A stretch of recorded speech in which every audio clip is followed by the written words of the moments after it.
भक्तामर प्रणतमौलिमणि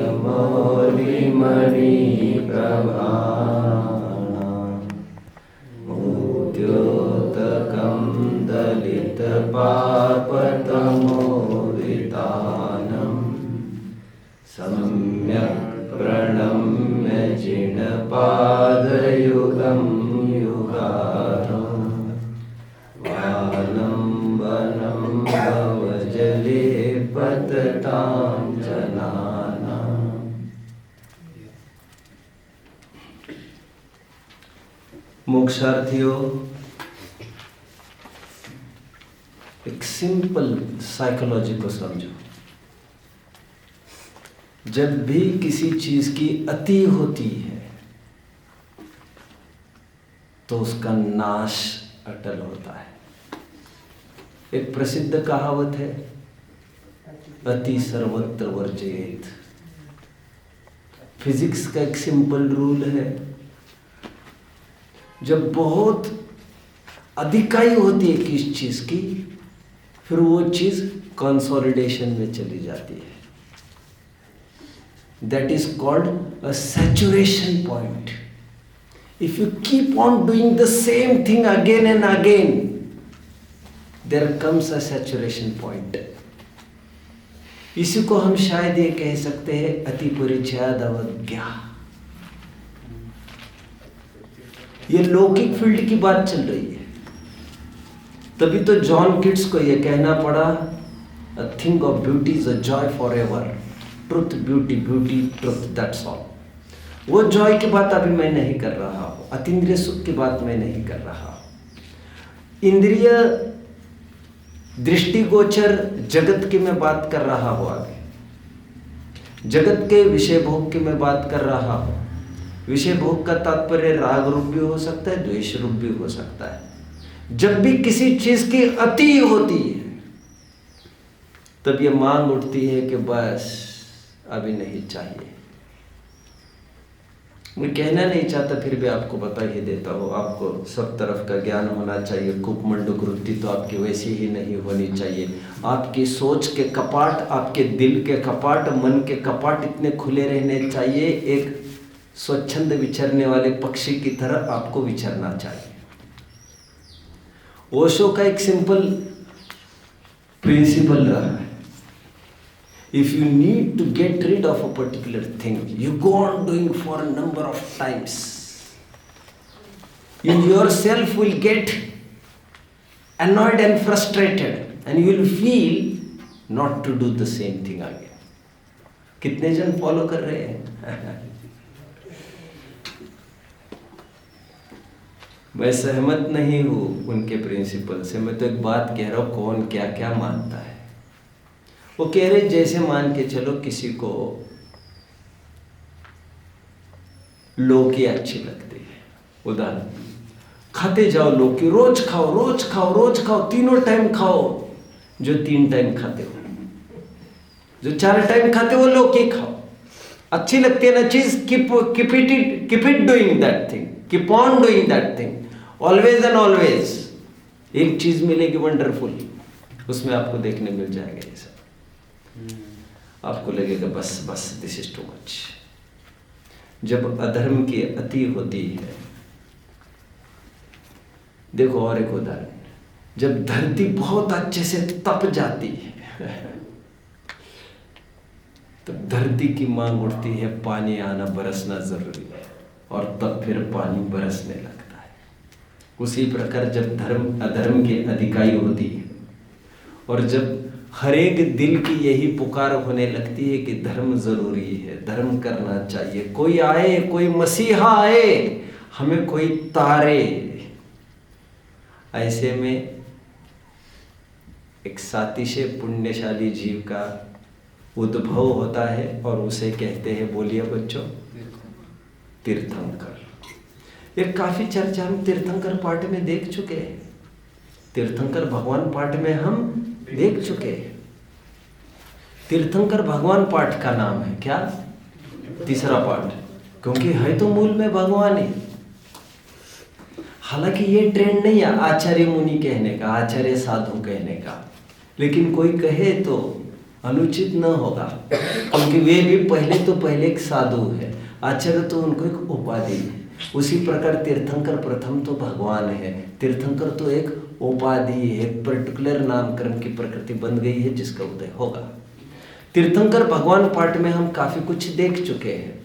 आज एक सैंपल के रूप में आपको एक तीर्थंकर पेश किए जाएंगे जिनकी जीवनी आपको पता होना बहुत जरूरी है।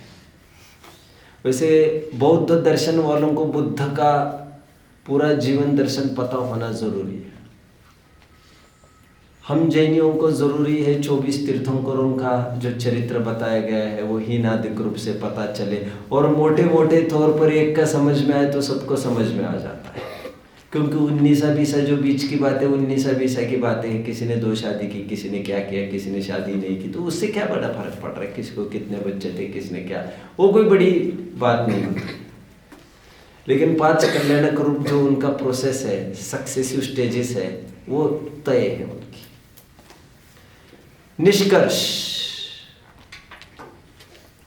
धर्म के प्रचार के लिए, मोक्ष मार्ग के लिए, तीर्थ के प्ररूपणा के लिए, प्रचार प्रसार के लिए एक साथी से पुण्यशाली जीव का होना जरूरी है, और उन्हें तीर्थंकर कहते हैं। और तीर्थंकर का यही काम है, जो परंपरा से आए हुए वस्तु स्वरूप और उसकी वाणी कई तीर्थंकर करते आ रहे हैं, उसी को आगे फॉरवर्ड करना और फिर उस चीज़ को रिफ्रेश करना, रिचार्ज करना, उसी चीज को फिर ट्रिगर करके फिर बैटन पास करके आगे बढ़ाना। आदिनाथ भगवान आज से बहुत टाइम पहले हुए हैं। बहुत टाइम का क्या पैरामीटर है मैं आपको बता देता हूं थोड़ा सा। महावीर भगवान होने के 42,000 वर्ष कम एक कोड़ा कोड़ी सागर पूर्व आदिनाथ हुए हैं। ये परफेक्ट पैरामीटर मैंने आपको बताया। महावीर भगवान आज से 2550 वर्ष पहले हुए हैं। उत्तर प्रदेश की अयोध्या नगरी में आदिनाथ भगवान का जन्म कितना 2550 वर्ष पीछे चलो तो कहना पड़ेगा 42,000 वर्ष कम एक कोड़ा कोड़ी सागर पूर्व आदिनाथ भगवान का जन्म हुआ था। क्या है ये गणित, थोड़ा समय तो आपको बताता जाता हूं। देखिए बच्चों, जैसे भारत है वैसे अमेरिका का भी अस्तित्व आप लोग मानते हो कि नहीं? ठीक उसी प्रकार हमारी जैन ज्योग्राफी ये कहती है, जैन कॉस्मोलॉजी ये कहती है, जैसे जिसे विश्व कहा जाता है वो विश्व और कुछ नहीं है।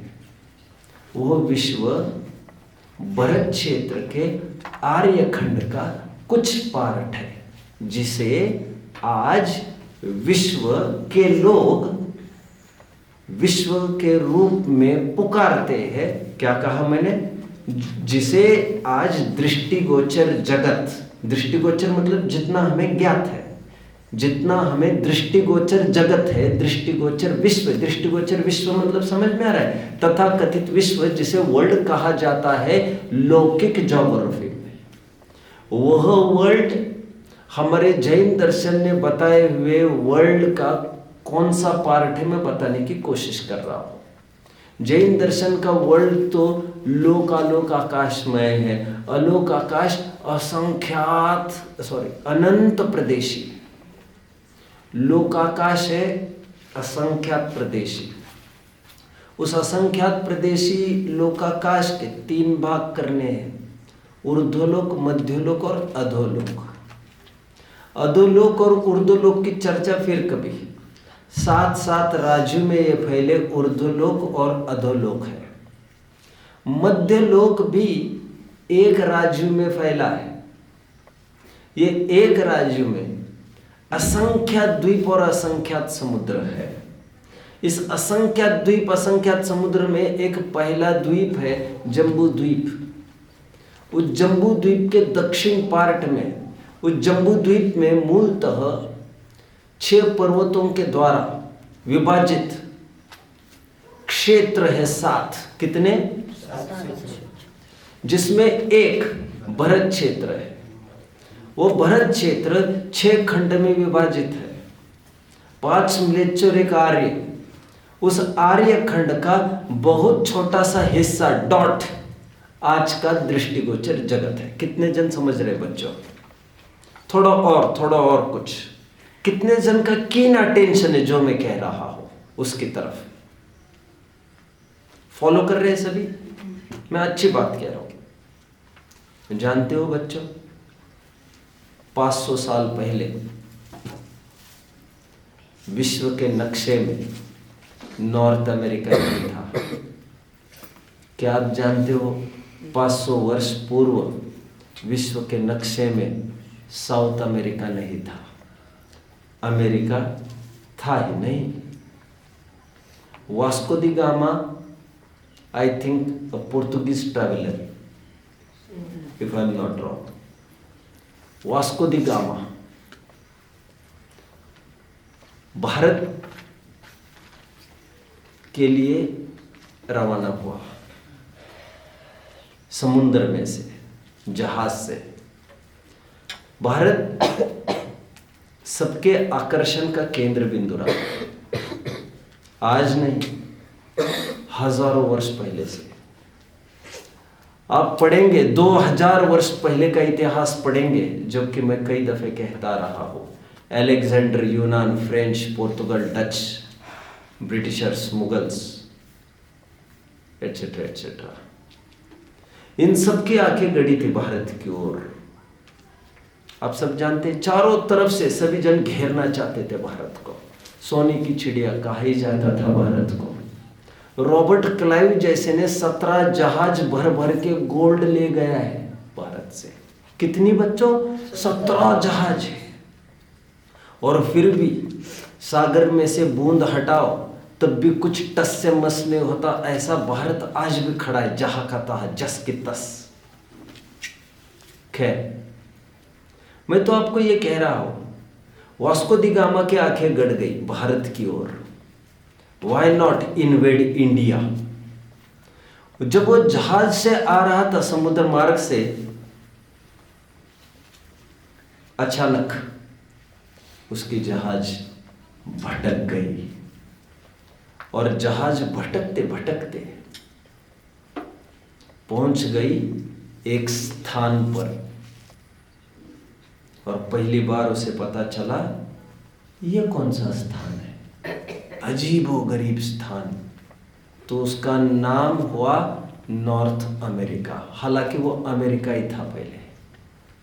अमेरिका, यहाँ के लोगों को पहली बार पता चला कि उस तरफ कोई लोग रहते हैं, और उस तरफ वाले लोगों को लगा इस तरफ कोई लोग रहते हैं। This was for the first time. Then after some years, one more traveler, Columbus, he thought to invade India, again India.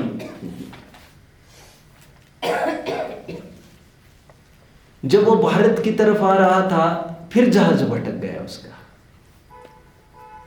जहाज भटका भटका भटका, जिस दिशा में वो जहाज ले गया उसको, उसकी तरफ वो बढ़ने लग गया। और उसने पाया एक नया प्रांत, कोलंबस ने, and he discovered south America. South America की खोज हुई। पहली बार पता चला साउथ अमेरिका वालों को कि इस तरफ कोई लोग है। यहाँ के लोगों को पता चला कि उस तरफ कोई लोग है, और वर्ल्ड के नक्शे में इन सबको स्थान मिला है। खैर, मैं तो कह ही रहा हूं, ये सब वर्क इन प्रोग्रेस चल रहा है। All the scientists today are the members of WIP, work in progress. And the scientists of Jain दर्शन, वितराग विज्ञान वाले, they are not work in progress. They have achieved the destination points. वे जहां पर पहुंचना था वहां पर पहुंच चुके हैं, और वे कहते ये विश्व है। खैर, जिसे आज विश्व कहा जाता है वो अपने भरत क्षेत्र के आर्यखंड का कुछ हिस्सा है। यहां तक कितने जन फॉलो कर रहे हैं बच्चों? ठीक है, मतलब इतना सा ही कहना है मुझे, जैन दर्शन ने माना हुआ है विश्व बहुत बड़ा है, अनंत गुना है जितना विश्व आज माना जा रहा है। अरे अकेले लोकाकाश से ही अनंत गुना अलोकाकाश है, कहाँ बात करते हो आप? ठीक है, अभी देखिए इस जम्बू द्वीप में एक विदेह क्षेत्र है बच्चों। क्या है? उस विदेह क्षेत्र में ऐसी सिस्टम होती है जहां पर निरंतर तीर्थंकर होते ही रहते हैं। थोड़ी चर्चा मैंने तीर्थंकर भगवान पाठ में की थी, कितने जन को याद आ रहा है? और मैंने ये भी कहा था विदेह क्षेत्र उसे कहते ही है इसीलिए है क्योंकि वह उस क्षेत्र से निरंतर विदेही होने का उपक्रम चलता रहता है। उसे निरंतर कर्म भूमि कहा जाता है। वहाँ पर निरंतर कर्म भूमि होती है क्योंकि वहाँ से निरंतर कर्मों का अभाव होने की गुंजाइश बरकरार रहती है। Therefore karma bhumi where we can do something. कर्म भूमि, कर्म स्टैंड्स फॉर पुरुषार्थ, कर्म प्रधान सर्व विश्व करे राखा। तो वहां पर कुछ कर सकते हैं। कितने जन फॉलो कर रहे हैं? जिसे हिंदू संस्कृति में कृतयुग कहते हैं, कृतयुग, where we can do something. बाकी के युग में हम कुछ कर सकते हैं, ऐसा पुरुषार्थ से ऐसा कुछ नहीं है। We can't give our best. वहां पर विदेह क्षेत्र में निरंतर तीर्थंकर होते रहते हैं, मुक्त होते रहते हैं। लेकिन भरत क्षेत्र में ऐसा नहीं होता। भरत क्षेत्र में टाइम साइकिल्स चलते हैं, काल चक्र चलता रहता है, काल चक्र, एंड टाइम निरंतर बदलता रहता है। ठीक उसी प्रकार जिस प्रकार अभी बरसात हो रही है, बरसात के बाद तुरंत शीत ऋतु आएगी, शीत ऋतु के बाद तुरंत गर्मी आएगी। ये तो ऋतु निरंतर बदलते रहते हैं। इंग्लिश में 6 ऋतु माने हैं, ऑटम स्प्रिंग वगैरह सब मिला कर वे 6 सीजन्स की बात करते हैं। बात कुछ भी हो लेकिन निरंतर चेंज यहाँ पर देखने में आ ही रहा है। विदेह क्षेत्र में ऐसा चेंज नहीं होता है बच्चों कभी भी। अभी गर्मी आ गई, अभी ठंडा आ गई, अभी ये आ गई, एक सीमित टाइम के बाद एक बरसात होगी, खत्म। सीमित टाइम एक बरसात, खत्म। ना एक्सेस, ना हेवी रेनफॉल होता है कभी, ना स्केर्सिटी ऑफ रेन होता है कभी। एकदम परफेक्ट, जितना रिक्वायर्ड है उतना ही होता रहता है वहां पर कोई अकाल नहीं आता, कोई भूकंप नहीं होता, कोई अर्थक्वेक नहीं, कोई फ्लड्स नहीं, कोई ड्रॉट्स नहीं, कोई फैमाइन्स नहीं, कोई भूखमरी नहीं, no malnutrition, nothing, no natural calamities there. Videh क्षेत्र में कोई प्राकृतिक आपदाएं नहीं आती, ना भूकंप होता है, ना अकाल पड़ता है, ना दुष्काल पड़ता है, ना कुछ बात होती है, कभी कुछ भी नहीं होता। देयरफॉर इट इज विदेह क्षेत्र। वहाँ के लोग 2 बार भोजन भी नहीं करते, जरूरत ही नहीं पड़ती। वहाँ पर 24 घंटे में एक ही बार भूख लगती है और वो इजीली जो भोजन करते वो अपना अपना काम उसमें से निकल जाता है। विदेह क्षेत्र ऐसा बहुत सुंदर रूप से, अनादि रूप से संचालित, किसी व्यक्ति के द्वारा नहीं, अनादि से अनंत काल तक ऐसी ही संचालित व्यवस्था है विदेह क्षेत्र की। तीर्थंकर भी वहाँ पर निरंतर होते रहते हैं, वहाँ से निरंतर जीव मुक्त होते रहते हैं। वहाँ पर ग्रहित मिथ्या तो नहीं होता। वहाँ पर शंकर, गणपति आदि की मूर्तियाँ, फॉलोअर्स, कोई बौद्ध हो, कोई हिंदू हो, ऐसा नहीं होता। वहाँ पर क्षेत्रपाल हो, पद्मावती हो, धर्मेंद्र हो, ऐसा कुछ नहीं होता। वहाँ पर केवल एक आराध्य जिनेंद्र भगवान ही सर्वोपरि रहते हैं। कितने जन मुझे फॉलो कर रहे हैं? थोड़ा विदेह क्षेत्र का मैं आपको चित्रण कर रहा हूं। भरत क्षेत्र में ऐसा नहीं होता। जैसे भरत क्षेत्र में हम देख रहे हैं ऋतु बदलते रहते हैं, जैसे मैंने आगे कहा, उससे हम अनुमान कर सकते हैं बात ऋतुओं की ही नहीं है। एक वहां पर काल परिवर्तन होता है, एक ऐसा फेज चलता है, एक ऐसा साइकिल चलता है जब सब कुछ बढ़ता जाता है धीरे धीरे असेंडिंग स्टेज में, और एक ऐसा साइकिल चलता है जब डिसेंडिंग स्टेज में सब आता है। कितने जन मुझे समझ रहे हैं? कितने जन समझने की कोशिश कर रहे हैं मुझे? साधुवाद और धन्यवाद उनको जो समझ में नहीं आने पर भी कोशिश बरकरार है। यही कोशिश आप में समझ पैदा कराएगी। उदाहरण दिया है आचार्य ने बहुत सुंदर इसके लिए, सर्प का। किसका? सर्प मतलब सांप। सांप को आपने देखा होगा, वो हुड की तरफ हुड समझते हो? फण की तरफ चौड़ा होता है और पूंछ की तरफ टेपरिंग होता है। आपने देखा है सांप को हुड की तरफ, इसीलिए हुड कहा मैंने, क्योंकि वो हुड HOOD हुड, उसको बनाएंगे तब तो फिर वो चौड़ा बनेगा ही। तो वो तो, और पूंछ की तरफ देखो तो दैट इज टेपरिंग, और 1 इंच से भी कम में उसका एंड हो जाता है। तो आचार्य ने कल्पना करी है इस सर्प की। जिस प्रकार कहते हैं लाइफ टाइम साइकिल्स 2 प्रकार के होते हैं, एक उत्सर्पिणी, एक अवसर्पिणी।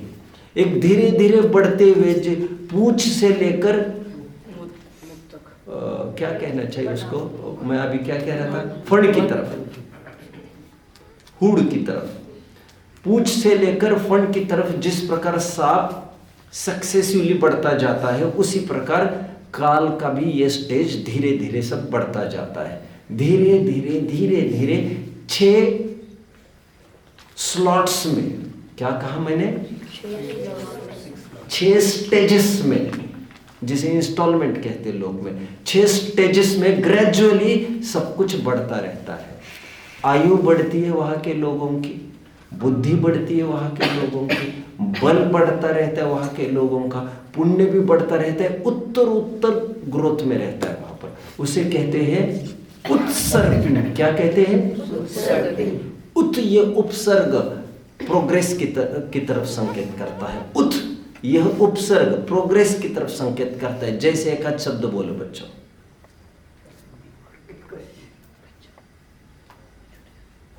अरे क्या एक शब्द है क्या? तुम गर्दन क्यों हिलाते रहते हो भाई? What's wrong with you? Spring बैठाई है क्या? क्या किया है? ऐसे ऐसे क्या करते रहते हो? नाटक नौटंकी ये सब। कथकली करनी है क्या आपको? है? मैंने वार्निंग दी है पहले भी 2-4 बार। कहा था मैं विपुल,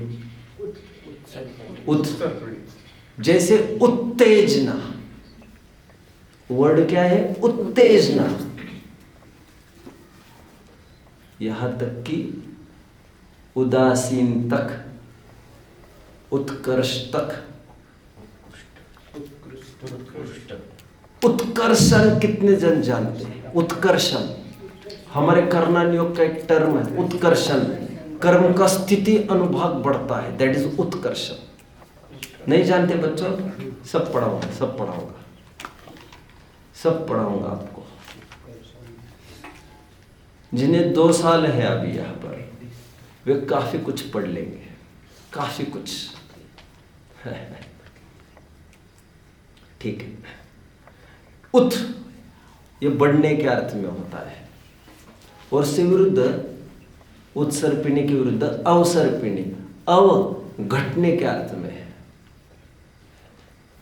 जैसे अव, एक शब्द बोला, अव उपसर्ग से चालू होने वाला, अवसान, अवनति, उन्नति, अवनति,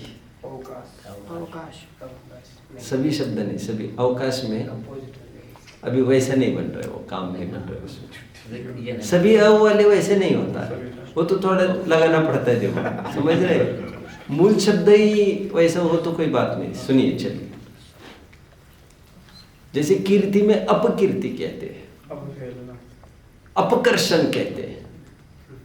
यहां पर अवसर्पिणी, अव उस घटने के अर्थ में है। कितने जन फॉलो कर रहे बच्चे?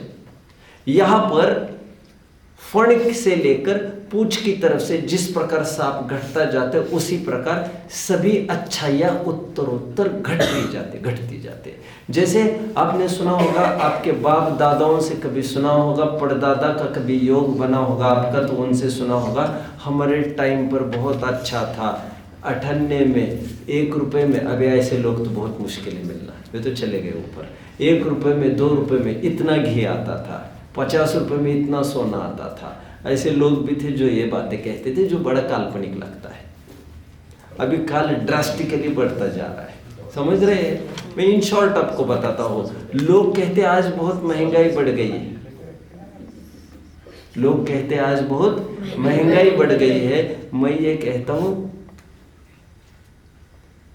बाहर की महंगाई मतलब बाहर के भाव बढ़ गए हैं, नहीं, मैं कहता हूं अंदर के भाव घट गए हैं, तभी बाहर के भाव बढ़े हुए दिख रहे हैं। कितने जन समझ रहे हैं मेरी बात को? अंदर के भाव घटेंगे तभी तो बाहर की वैल्यू, बाहर को वैल्यू देगा आदमी। कितने जन फॉलो कर रहे हैं मुझे? पहले कोई वैल्यू ही नहीं देता था बाहर की चीज को, क्योंकि अपने में बहुत संतोषी था, अपने भाव बहुत अच्छे रहते थे, इसलिए बाहर की कोई वैल्यू ही नहीं करता था वो। इससे हम समझ सकते काल कितना ड्रास्टिकली चेंज हो रहा है।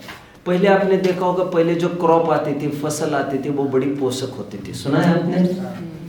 मेडिकेटेड होती थी। और आज जो भी खाते हैं औषधि खा खा कर आदमी मर जाता है, फिर भी कुछ हाथ नहीं लगता उसको यही समझ में नहीं आता ये दवा खा रहा हो तो मुझे लाभ भी हो रहा है कि घाटा हो रहा है, क्या हो रहा है, कि कुछ भी नहीं हो रहा है। मतलब पोषक तत्व आज साफ तौर पर खत्म होते दिख रहे हैं। थोड़ा एक एग्जाम्पल देता हूँ। पहले भोग भूमियाँ चलती थी, जानते हो आप? भोग भूमियाँ जानते हो बच्चों? भोग भूमियों में कल्प वृक्ष से डाइट मिलता था, इतना सा, कितना? 1 ग्राम चीज खाओ 3 दिन भूख नहीं लगेगी। अभी ठूस ठूस कर खाता है आदमी थाली पर, और 3 बार भोजन चाहिए, नाश्ता भी पैक चाहिए, और फिर भी कहते हैं रात्रि में नहीं मिलेगा, बोल रही है। अरे कुछ लोग रात में सोने तक खाते रहते हैं। मुझे ऐसे भी लोग पता है, जैनियों की बात कर रहे हो दिगंबर, ऐसे लोग भी हैं जो रात में 2-2, 3-3 बजे भोजन करके सोते हैं। ऐसे भी लोग हैं। अब क्या करें, कोई टाइम पैरामीटर ही नहीं होगा। ठीक है बच्चों, मैं कहाँ तक आया हूँ? मैं ये कह रहा हूँ, हम देख रहे हो डिग्रेडेशन डे बाय डे। हम इस 50-60 साल में देख रहे डिग्रेडेशन हो रहा है। जो भी प्रोडक्ट्स आज मार्केट में उपलब्ध है वैसी क्वालिटी नहीं बन रही उसकी, आप देख रहे हैं ना उसको। पहले लकड़ी की कितनी मजबूती रहती थी, पहले स्टील में कितनी मजबूती रहती थी। स्टील के बर्तन लाने जाओ तो 2-3 साल में जंग भी खाने लगते, तो ऐसे लगता है यार ये ऐसे कैसे हो गए। स्टील भी नहीं था पहले, और तो और पहले ओरिजिनल मेटल्स हुआ करते थे। Steel is not an original metal, that is an iron, that therefore it is called stainless steel. उसमें गैल्वेनाइजिंग आदि सब किया जाता है, प्लेटिंग वेटिंग सब, छोड़ो इन बात। खैर, मैं तो आपको इतना ही कह रहा हूँ, पहले जमाने के घड़े देखे आप लोगों ने? खाली घड़ा भी उठेगा नहीं आपसे। खाली घड़ा शिवाजी महाराज के टाइम के जो संग्रहालय आदि है वहाँ के आप कुछ देखेंगे, तलवारें भी देखेंगे, बर्छियाँ देखेंगे, कुछ देखेंगे आप। अब तो उठाना ही मुश्किल हो जाएगा। 3-3, 4-4 सोचेंगे अरे ये जो कवच वगैरह पहनते थे महाराणा प्रताप, तलवार वगैरह, उनके भाले वगैरह है, वो सुनते हैं 50-50 किलो के, 60-60 किलो के, तो ऐसा लगता है ये आदमी उठाता कैसे होगा और फेंकता कैसे होगा, दागता कैसे होगा। और वो दागना है 10, 20, 25 फीट पर, और तब जाकर आदमी मरना भी है। तो समझ में नहीं आता। महाराणा प्रताप की एक देखी होगी आपने, तो वैसे स्टैचू लगी है उदयपुर के रेलवे स्टेशन के बाहर, जहाँ पर दोनों तरफ उनके म्यान लगे हैं, दोनों तरफ तलवारें रहती थी उनकी, दोनों तरफ से लड़ाइयाँ भी करना चाहते थे। और उनकी तलवार जाकर म्यूजियम में देखो तो 2 आदमी से उठती नहीं है वो तलवार, और कहते उन्हीं की है। उनकी नहीं होगी तो और मुश्किल पड़ जाएगी। फिर हम यदि ये सिद्ध करें उनकी नहीं थी किसी और की होगी, तो फिर उनकी तलवार कैसी होगी, ये सोचना पड़ेगा फिर हमें। खैर, कुछ भी हो, खाली घड़े भी उठाना मुश्किल है पहले जमाने के। इससे ये ख्याल में आता है पहले के लोगों की ताकत विशेष थी। कितने जन समझ रहे हैं? मतलब काल बदलता जा रहा है, इतना मुझे थोड़े में कहना है। खैर, मैं भगवान आदिनाथ पाठ के पहले कुछ एक साधारण भूमिका बनाना चाहता हूँ। मैं ये कहना चाहता हूँ यहाँ पर 6 प्रकार के काल होते हैं, उत्तर बढ़ते हुए। जैसे फॉर एग्जाम्पल मैं उत्सर्पिणी की बात करता हूँ थोड़ी देर के लिए, चलो अवसर्पिणी की करता हूँ फॉर योर कन्वीनियंस। अवसर्पिणी की जो उत्सर्पिणी की करना ठीक है, उत्तर बढ़ता हुआ। पहला काल स्टार्ट फ्रॉम, जो उत्सर्पिणी होती है वो दुखमा काल से प्रारंभ होती है। कौन सा काल पहला? दुखमा। 21,000 वर्ष का वो काल होता है। वहां पर का तो ना कोई खाने का ठिकाना ना पीने का ठिकाना। मैं धीरे धीरे बताऊंगा, जब अवसर पीढ़ी की बात करूंगा उसमें मैं फीचर्स बताऊंगा। फिर काल थोड़ा और आगे बढ़ता है, फिर दुखमा दुखमा से हटकर दुखमा रह जाता है। दुखमा दुखमा काल भी 21,000 वर्ष का होता है। फिर दुखमा के बाद दुखमा सुखमा होता है। ये होता है 1 कोड़ा कोड़ी सागर माइनस 42,000 ईयर्स, 42,000 वर्ष कम 1 कोड़ा कोड़ी सागर। 1 कोड़ा कोड़ी सागर का अर्थ क्या बताया था बच्चों? चलो मुझे 10 कोड़ा कोड़ी का अर्थ कौन बताएगा? 10 कोड़ा कोड़ी मतलब कितना? 10 कोड़ा कोड़ी मतलब कितना?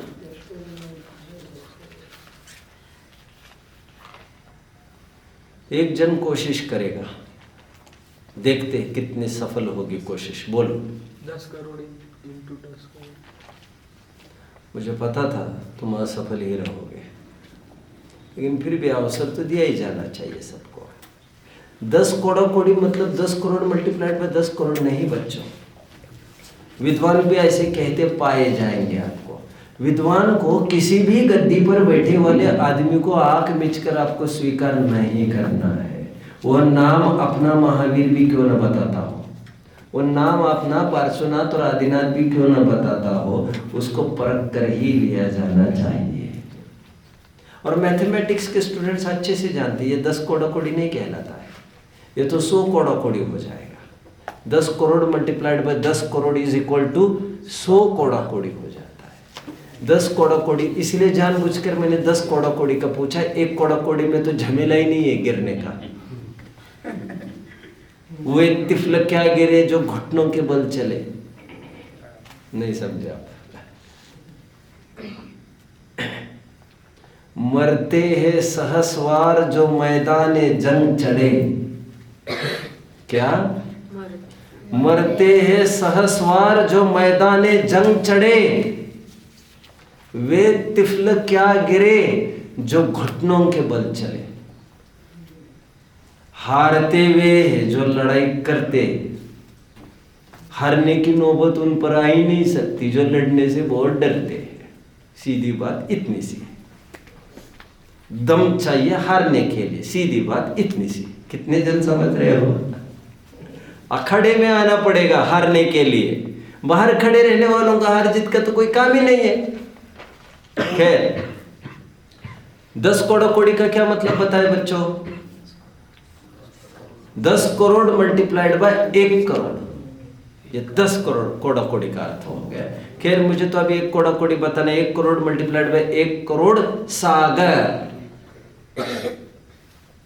सागर क्या है ये? इन शॉर्ट में आपको सागर क्या है बता देता हूं बच्चों। वैसे सागर असंख्यात काल का है। क्या कहा मैंने? थोड़े टाइम पहले कहा था कथनचित ये अनंत काल का भी कहा जा सकता है। अभी आप ज्यादा नहीं समझेंगे, मैं 1 आध साल बाद फिर आजमाऊंगा।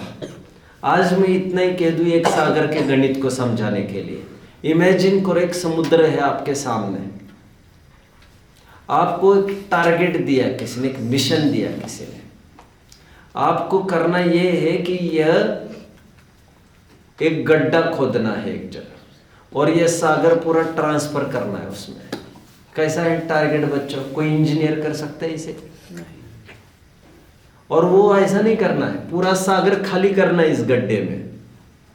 बाल्टी और मग्गों से नहीं, आपके बादली से नहीं, बादली मग्गों से नहीं, तो घास का तिनका लेना एक, और बूंद बूंद करके उसको टपकाते जाना है।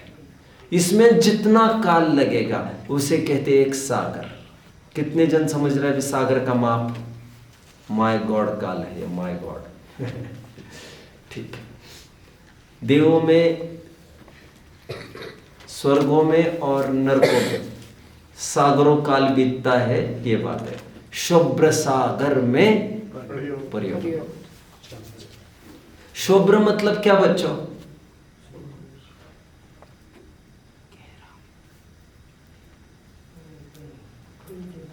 लाइन बोलो जरा अरहंत। अरहंत मुझे थोड़ा सिंसियर दिखता है इसलिए उसे पूछ रहा हूँ, बोलो। थोड़े सिंसियर होंगे आप, मुझे लग रहा है, फेस से लग रहे हो वैसे। हाँ क्या बात है। हाँ लाइन बोलो जो अभी मैंने बोली, प्लीज जल्दी जल्दी। घोर dash dash dash dash dash, बोलो घोर शब्द सागर। Please again. घोर शब्द सागर। अरे नहीं शुरू से। नहीं इतना बस है, इतना बस है। बोलो सार्थक,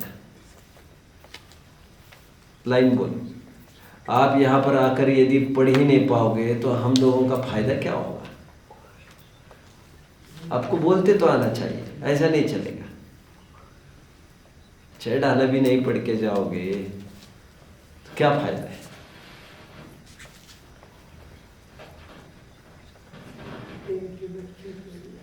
बोलो 10वीं वाला कोई भी, यश बोलो। घोर dash dash dash dash dash, बोलो बोलो, चूको तो चूको, बोलो तो।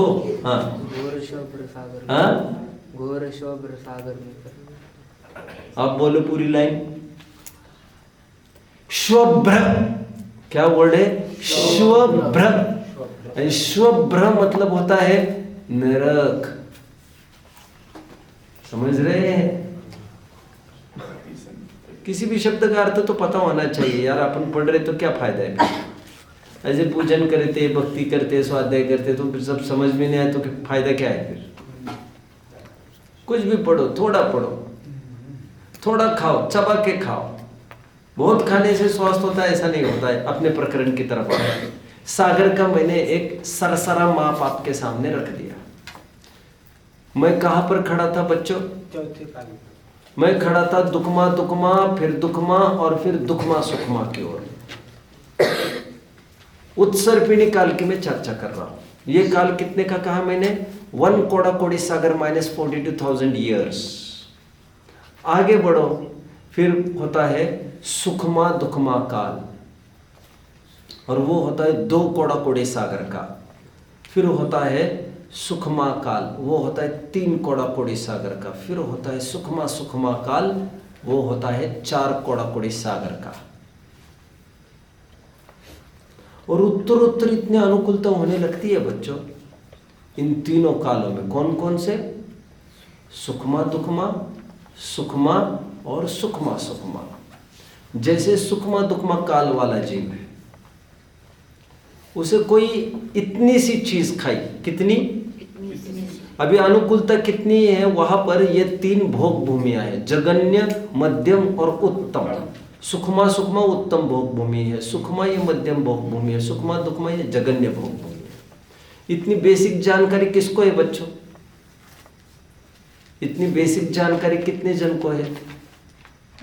जगन्य भोग भूमि, मध्यम भोग भूमि, उत्तम भोग भूमि, कुछ नहीं है ऐसा जानकारी। कहाँ पर पढ़ी आपने? छड़ाला। मैंने तो नहीं पढ़ी यार। तुम कौन सी छड़ाला की बात कर रहे हो? तुमने तो नहीं लिखी कोई। भोग भूमि की चर्चा का है वह। जगन्य मध्यम उत्तम अंतरात्मा के भेद है भाई वे तो। भोग भूमियां होती, क्या होती है? चलिए, भोग भूमि की क्या विशेषता है बच्चों? वहां पर कुछ करना नहीं पड़ता, पसीना नहीं बहाना पड़ता। 10 प्रकार के कल्प वृक्ष होते वहां पर। क्या? अब 10 प्रकार के स्टोर्स समझ लीजिए, स्टोर्स। वह स्टोर के सामने जाकर केवल आपको कल्प वृक्ष के सामने कुछ कल्पना करनी है, मांगना है। मान के चलो, मांगना मतलब मुंह से भी नहीं। जैसे पर्टिकुलर स्टोर है, जैसे बुटीक का स्टोर है, जैसे क्लोथिंग का स्टोर है, जैसे वहां पर आपको जाकर ये कहना है मुझे रिबॉक कंपनी का एक टी-शर्ट दे दीजिए। काहे के लिए? इतना भी नहीं बोलना है आपको। रिबॉक में तो मजाक की बात कर रहा हूँ। आपने बस मांग कि मुझे ये कपड़ा चाहिए, तो बस कपड़ा वहां पर आ जाएगा आपके सामने। और एक दूसरा सेंटर है वहां पर, वो रियल इस्टेट का है। वो एक आप ये कहेंगे मुझे एक बंगलो चाहिए, तो वहां पर एक बंगलो आपको तुरंत मिल जाएगा। और एक चाहिए और एक मिलेगा, और एक चाहिए और एक मिलेगा, मिलता, आप मांगते जाओगे मिलता जाएगा। एक खाद्य पदार्थ का एक स्टोर है, स्टोर मतलब कल्प वृक्ष, 10 प्रकार के अलग अलग चीजें हैं, तो वहां पर खाने की चीज आप मांगोगे खाने की चीज मिलती है। जैसे खाने की चीज इतनी सी मिलती है, मान के चलो बेर जितनी, और उतनी खाओगे, एक दिन आपको अभी भूख नहीं लगेगी, फिर दूसरे दिन मांगोगे उतनी मिलेगी, ऐसा। फिर जो ये जगन्य भोग भूमि में, मध्यम भोग भूमि में क्या होता है, थोड़ी पुष्टिकारक चीज होती है, वहां पर कोई चीज मिलेगी तो वो 2 दिन तक आपको भूखे नहीं लगेगी। उत्तम भोग भूमि में ये होगा कि आप वहां की कोई चीज खाओगे तो 3 दिन आपको भूखी नहीं लगेगी, थोड़ा उसकी क्वालिटी बढ़ती जाती है, वहां की आयु भी ज्यादा होने लगती है मनुष्यों की, वो काल भी बड़ा सुखद की तरफ होने लगता है, दुख से एक प्रकार से सुख की ओर का पूरा फ्लो चलता है, बढ़ता हुआ सुख। कितने जन समझ रहे हैं बच्चों? दिस इज उत्सर्पिणी के 6 स्टेजेस में ग्रेजुअली ऐसा प्रोग्रेस होता है सुखी होने का। उसमें पोजेशंस, बिलोंगिंग्स थोड़े से फेवरेबल होने लगते हैं, ठीक ठाक कंडीशंस होने लगते हैं। ठीक उसी प्रकार जिस प्रकार नीचे के लेवल से आदमी जब प्रमोट किया जाता है ऊपर के लेवल पर, तो उसकी फैसिलिटीज बढ़ती है, उसका राइट्स ड्यूटीज राइट्स वगैरह बढ़ जाती है, ठीक उसी प्रकार समझ लेना चाहिए। वहां पर भोग भूमि में कभी भी बीमारी नहीं होती, खांसी नहीं होती, कुछ भी नहीं होता, वहां पर कोई भी रोग नहीं होता। पंडित जी, हाँ वो जो भोगभूमि के जो जीव है, हाँ तो कल्प वृक्ष से जो मांगे वो मिल जाता है, हाँ तो ऐसा है कि जितना पुण्य का उदय रहेगा हाँ। उतना मिलेगा, या फिर नहीं, पुण्य का उदय वो लेके ही आए गांठ में, तभी तो वहां पैदा हुए, पैदा हुए। अच्छा, कितने जन समझ रहे? प्रश्न और उत्तर। पुण्य तो चाहिए ना, लेकिन गांठ का पुण्य है वो वहां पैदा हुए, इसी से प्रूव हो रहा है। अभी धीरे धीरे मैं बात, I am coming towards the question also, I will approach it on the proper time. देखो मुझे क्या कहना है बच्चों, I wanted to say something.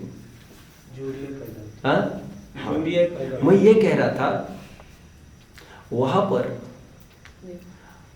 छींक आना मतलब 3rd स्टेज का, 4th स्टेज का कैंसर। छींक आना मतलब आदमी, जब भी पुरुष मरता है, पुरुष वो छींक आता है तो मर ही जाता है, खेल खत्म उसका। और जीवन में आज तक मतलब उसको छींक नहीं आई थी। और महिला को जमाई आई तो समझ लेना आज वो मर आज क्या मर गई वो। जमाई आना मतलब सबसे बड़ा रोग है। कितने जन समझ रहे? यॉर्निंग, स्नीजिंग एंड यॉर्निंग, ये उनके मरण के कारण बनते हैं। आप नाप रहे होंगे उनको कितनी अनुकूलताएं बनी रहती है, हर चीज में ऐसे अनुकूलता रहती है। वहां पर मक्खी, मच्छर, कछुआ भगाओ, क्या है वो, कछुआ जलाओ, क्या है कहते हैं, कछुआ जलाओ मच्छर भगाओ, तो जैनी लोग तो करते भी नहीं है। वैसे वहां पर मक्खी, मच्छर, कॉकरोच, कीड़ा मकोड़ा, चींटी, लाल चींटी, पीली चींटी, नीली, जितने भी कलर, कुछ नहीं होता ऐसा। 2 इंद्रिय, 3 इंद्रिय, 4 इंद्रिय, जीव ही नहीं होते वहां पर। विकल्प जीव ही नहीं होते भोग भूमि में। कोई नपुंसक ही नहीं होता भोग भूमि में, कोई अल्पायु होता ही नहीं वहां पर, कोई कम उम्र में मरता ही नहीं है। एक डेफिनेट टाइम स्पैन वो जिएगा ही जिएगा, उसके बीच में उसको कोई बीमारी नहीं होगी। कितने जन फॉलो कर रहे हैं मुझे? ठीक है बच्चों, मैं तो आपको पुण्य बता रहा हूं, ये भोग भूमि की बात है। अब ये उत्सर्पिणी की बात हुई, अवसर्पिणी की ओर बढ़िए। मुझे जरा फटाफट बता देंगे उत्सर्पिणी का पूरा टाइम पीरियड कितना हुआ? फटाफट, विदाउट वेस्टिंग टाइम।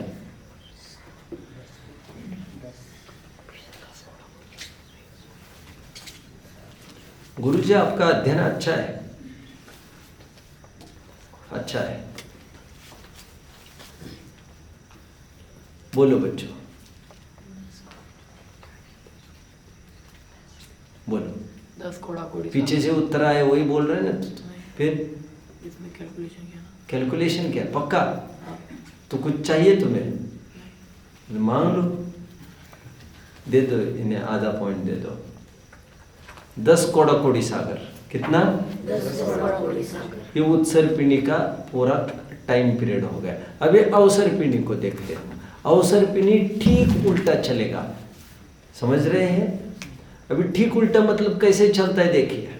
हम आए अभी उत्सर पिंडी में उत्तम भोग भूमि तक, अभी फिर उत्तम भोग भूमि रिपीट होगी। कितने जन समझ रहे हैं? ये ऐसा आपको करना है।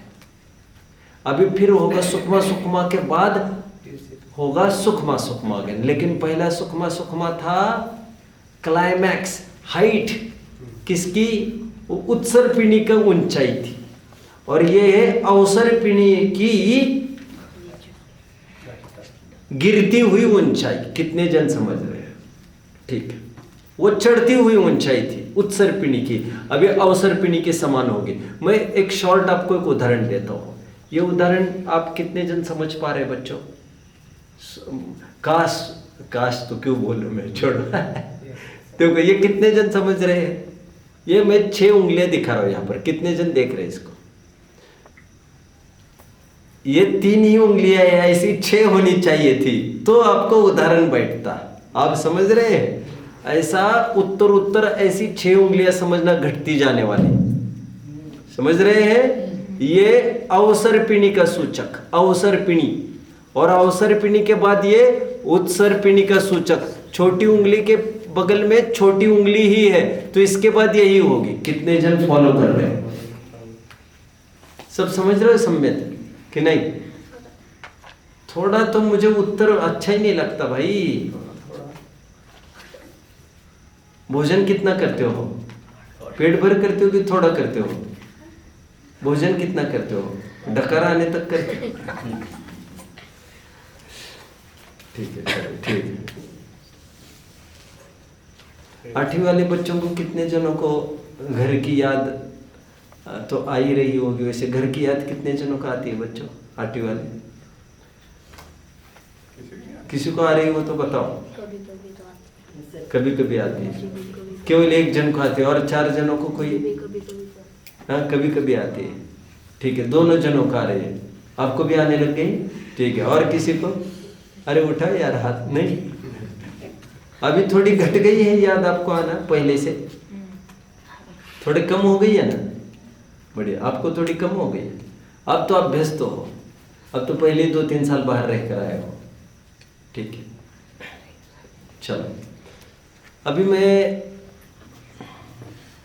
अवसर पिंडी की ओर था। अवसर पिंडी स्टार्ट्स फ्रॉम सुखमा सुखमा।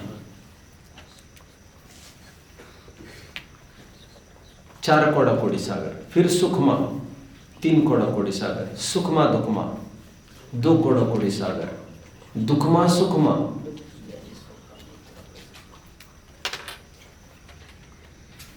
मैं केवल इंफॉर्मेशन नहीं दे रहा हूं, इसके बाद एक प्रश्न पूछने वाला हूं। किसके भाग्य में होगा वो 1 पॉइंट, उसको आजमाते हैं थोड़ी देर में। चलो, फिर आया मैं दुखमा सुखमा की ओर, जो 42,000 वर्ष कम 1 कौड़ा कोड़ी सागर का। फिर दुखमा काल जो 21,000 वर्ष का। आज हम खड़े हैं यहाँ पे, और इसके बाद आने वाला है 21,000 वर्ष का दुखमा काल, जब आदमी की उत्कृष्ट आयु कितनी होगी जानते हो बच्चों?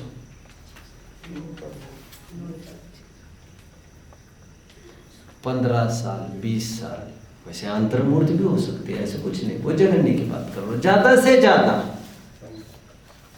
घटते घटते जाएंगे ना, दुखमा काल की उत्कृष्ट आयु घटते घटते देखेंगे तो 15 साल। और यदि पहला दिन हो दुखमा काल का और उत्कृष्ट आयु हो तो 20 साल। 20 साल से ऊपर कोई नहीं जिएगा वहां पर, सब कुछ घटेगा वहां पर। ठीक है बच्चों, अभी मेरा प्रश्न है, अवसर पिंडी काल कितना टाइम स्पैन का है?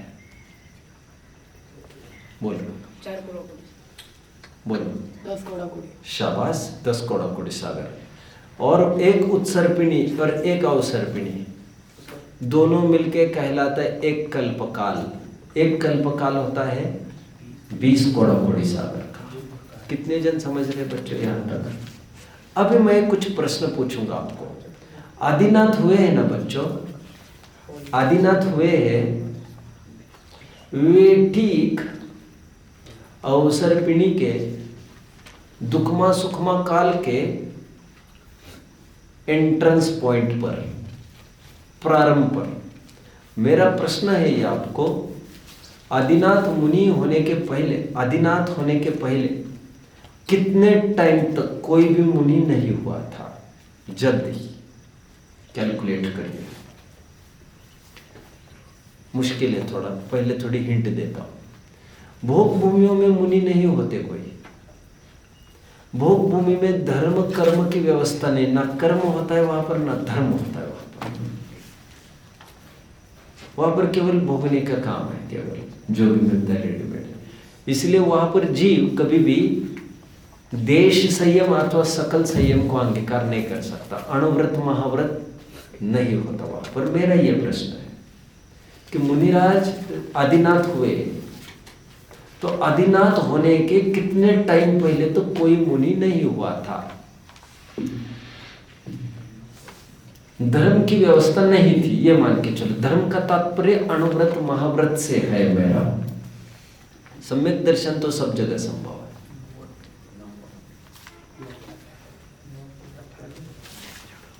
कितने जन कोशिश कर रहे, जरा लेट आई नो। चलिए जल्दी उत्तर, I want to know the answer.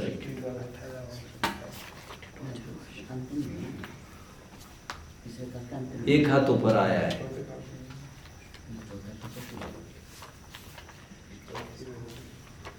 एक हाथ ऊपर आया है। यश कुछ बोलना चाहोगे? विराज कुछ बोलना चाहोगे? जल्दी।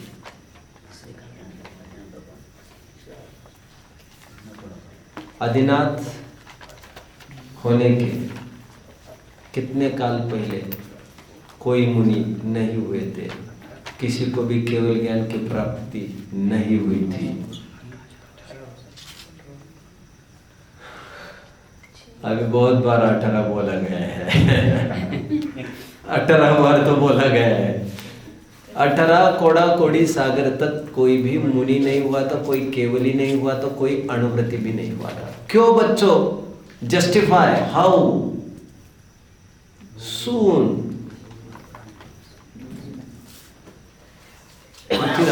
करो ना, कोशिश करो।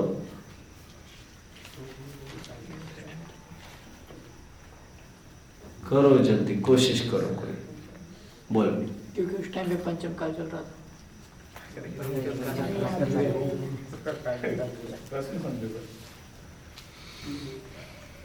चलिए कोई बोलना चाहेगा? देखो आदिनाथ कहाँ हुए, अब फिगरेटिवली लोकेट करना चालू करिए दिमाग में। मैंने कहा उनको लोकेट करना है दुखमा सुखमा काल के एंट्रेंस, प्रवेश द्वार पर, उस लाइन पर करिए आप डॉट। दुखमा सुखमा काल के उससे पहले कौन सा काल चला? सुखमा दुखमा, जो कितना काल का था? 2 कोड़ा कोड़ी साल। 2 का था क्या? हद, हाँ 2, राइट। उससे पहले चला सुखमा जो 3 कोड़ा कोड़ी सागर का। उससे पहले चला सुखमा सुखमा जो 4 कोड़ा कोड़ी सागर का था।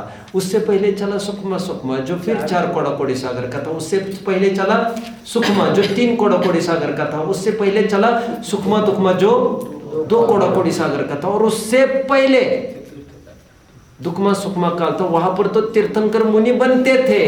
वो कर्म भूमि है। दुखमा सुखमा काल कर्म भूमियों का काल रहता है। आपको हिंट देता हूं समझने के लिए। दुखमा सुखमा काल उसे कहते हैं जहां पर दुखी जीव सुख की ओर बढ़ सकता है, अपना काम कर सकता है, मुक्त हो सकता है। इसे कहते हैं दुखमा सुखमा काल। दुख का पूर्णतया अभाव करके सुख की प्राप्ति जहां हो सकती है वह दुखमा सुखमा काल। कितने जन फॉलो कर रहे हैं? अभी 18 कोड़ा कोड़ी सागर कैसे बना? 9 कोड़ा कोड़ी सागर इन 3 भोग भूमियों का, 9 कोड़ा कोड़ी सागर उत्सर्पिणी के 3 भोग भूमियों का। इस प्रकार 6 भोग भूमियों का काल जहां पर कोई कभी भी अनुव्रति महाव्रति नहीं हो सकता। अरहंत सिद्धों की तो बात ही नहीं करना। विदेह क्षेत्र में तो सदा काल होता है, यहां पर पर्टिकुलर स्थान की हम बात कर रहे हैं। तो 18 कोड़ा कोड़ी सागर के बाद आदिनाथ ने यहां पर जन्म लिया। अभी वे मुनि हुए ये नहीं कह रहा हूं, लेकिन एक छोटी सी बात हुई बच्चों, थोड़ा ध्यान दो। आगे अंतिम 2-3 मिनट बचे हैं मेरे, अंतिम 2-3 मिनट, लेकिन थोड़ी सी बात हुई।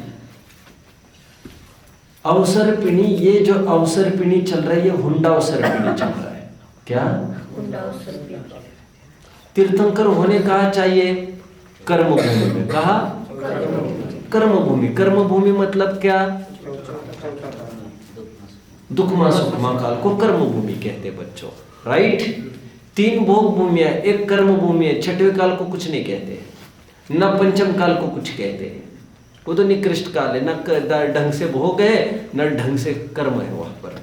दुविधा में दोनों गए माया मेरे राम। चलिए कहां तक आए हम?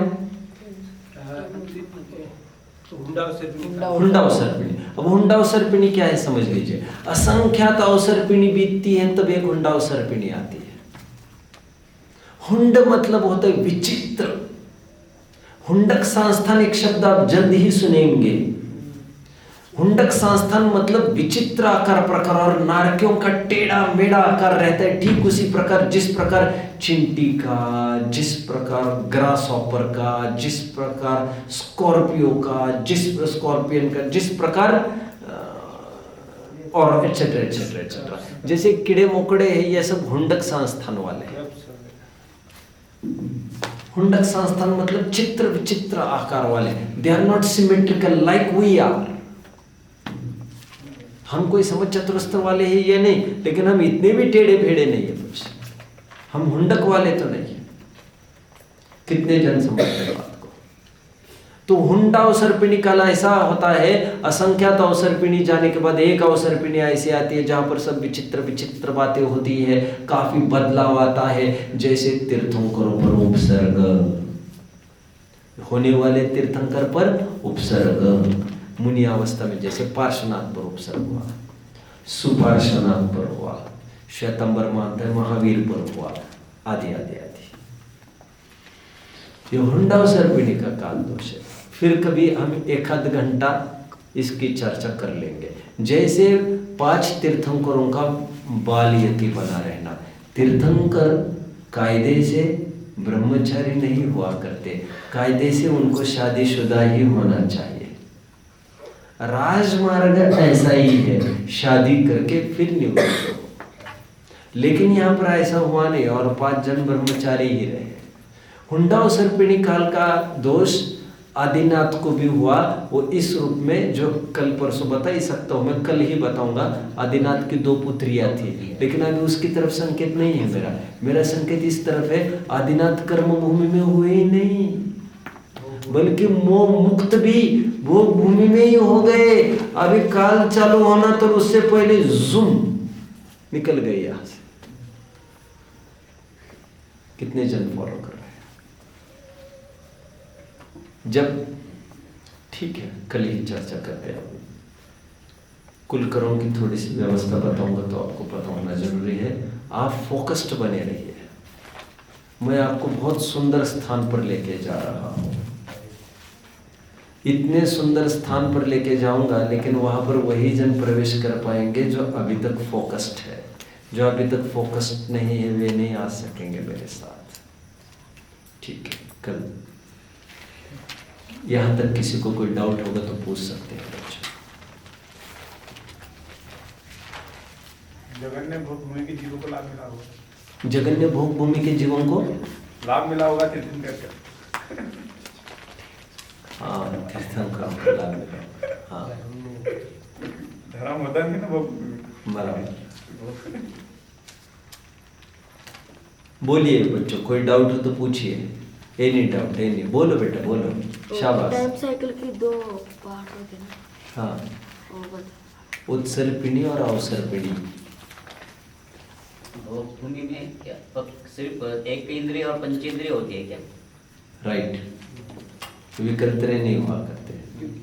पंचेंद्रिय में भी जैसा मैंने कहा, अपर्याप्तक नहीं होते, एक, नपुंसक नहीं होते, दो, पंचेंद्रिय में भी ये टर्म्स है, असंगी नहीं होते, तीन, ऐसा सब समझते जाना, सब अच्छा ही अच्छे होते हैं।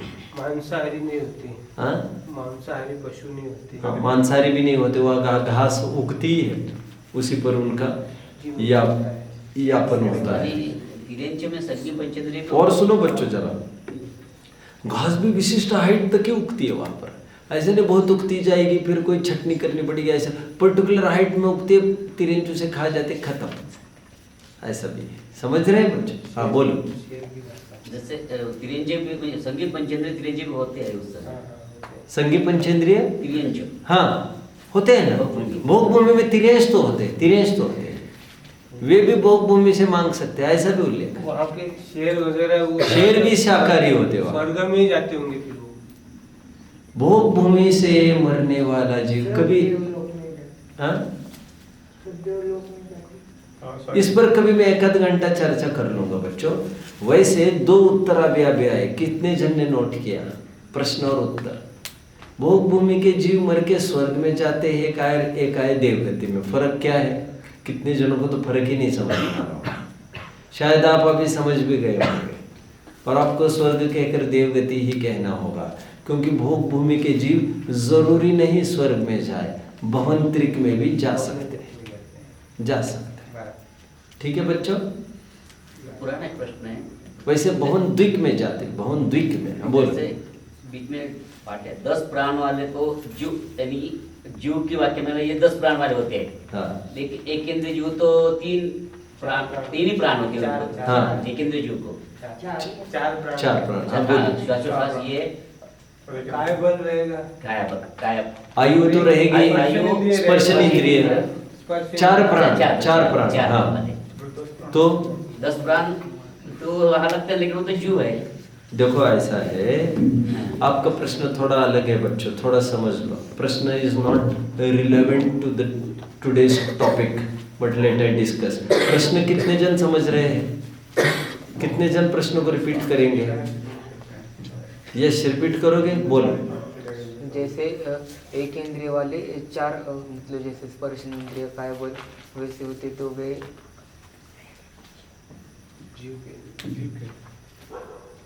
वहाँ पे वहाँ पे बोलो बोलो बहुत बढ़िया प्रश्न है। बोलो। वहाँ पे जीव कहलाते। तो प्रश्न ये है, जीव तो 10 प्राणों वाला होता है और एक इंद्रिय के तो 4 ही प्राण है, फिर वो जीव कैसे कहलाए? ये प्रश्न है, समझ रहे हैं? मैं भी 2-3 दिन पहले 10 प्राण की चर्चा कुछ कर रहा था, याद आ रहा है? ये प्रश्न है, आपको यही कहना था क्या कि नहीं? आपको नहीं, आपको नहीं, इनको आधा पॉइंट तो दे दो, आगे देख लेंगे। देखो सुनिए, ऐसा नहीं है, ऐसा नहीं है। चदुपाना ऐसा उल्लेख है द्रव्य संग्रह की गाथा,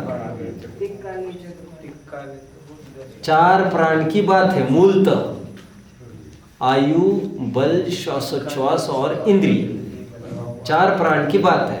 अब इंद्रिय में जिसको जितना मिल जाए, बल में जिसको जितना मिल जाए, 4 प्राण का कंपल्शन है, तो 10 का कंपल्शन नहीं है, वो पंचेंद्रियों का कंपल्शन हो जाएगा। इतनी सी बात है। और कोई प्रश्न बच्चों? और कोई प्रश्न बच्चों? बस ओम नमः। निज निधि निज बताई यह